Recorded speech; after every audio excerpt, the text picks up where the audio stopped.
Hello kids, in this video I am going to explain you about basic geometrical concepts. First one is point.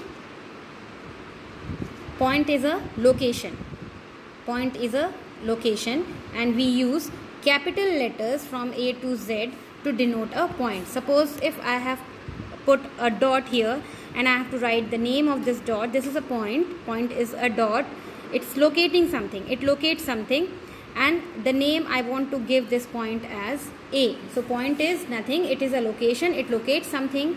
We use capital letters to denote point. Then the next one is line.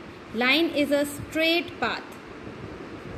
Straight path extends endlessly.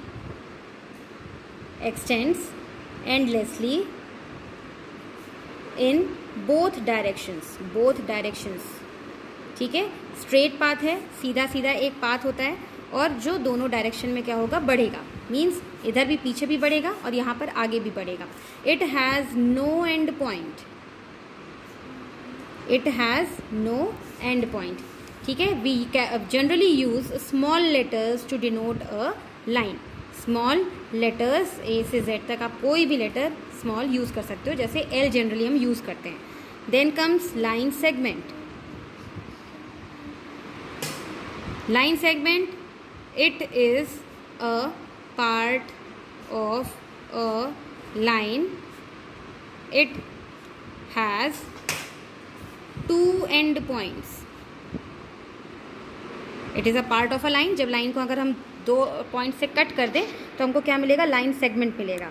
So it is a line segment and it has two end points. It has two end points and we denote the line segment in this way. These are the end points. Fine. Then the next one is ray. Again, ray is a straight path. Extends मतलब बढ़ती है या जाती है. Extends endlessly in one direction only. ठीक है, ये है एक रे. और ये जो होता है इसका इनिशियल पॉइंट होता है या ये इसका एंड पॉइंट होता है जहाँ से रे शुरू होती है. इसका एक ही एंड पॉइंट होता है. ये जो एरो होता है ये शो करता है कि अभी ये बढ़ सकती है. जैसे लाइन में दो एरो होते हैं, ये दोनों डायरेक्शन में बढ़ सकती है.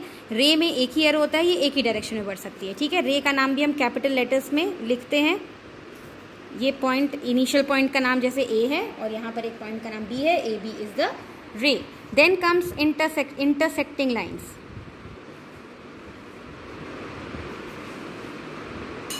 Intersecting lines means two lines meet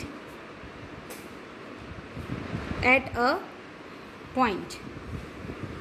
ठीक है, दो लाइन जो एक दूसरे से मिलती हैं, कैसे भी मिलें, क्रॉस कर लें या ये भी इंटरसेक्टिंग लाइन से कहलाएंगी. ठीक है, ये एक दूसरे से मीट कर रही हैं, मिल रही हैं. ठीक है, इसके बाद आता है जहाँ पर ये पॉइंट, ये लाइंस मिलती हैं, इनको हम कहते हैं point of intersection. Point of intersection. Then the next point is perpendicular lines.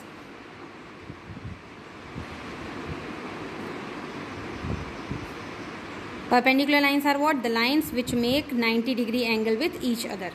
तो ये कौन सी लाइन सेगमेंट लाइन्स कहलाएंगी? Perpendicular lines. उसके बाद आती है हमारे पास कंकरेंट लाइन्स. कंकरेंट लाइंस, तीन या तीन से ज़्यादा लाइन जब एक पॉइंट पर मिलती हैं.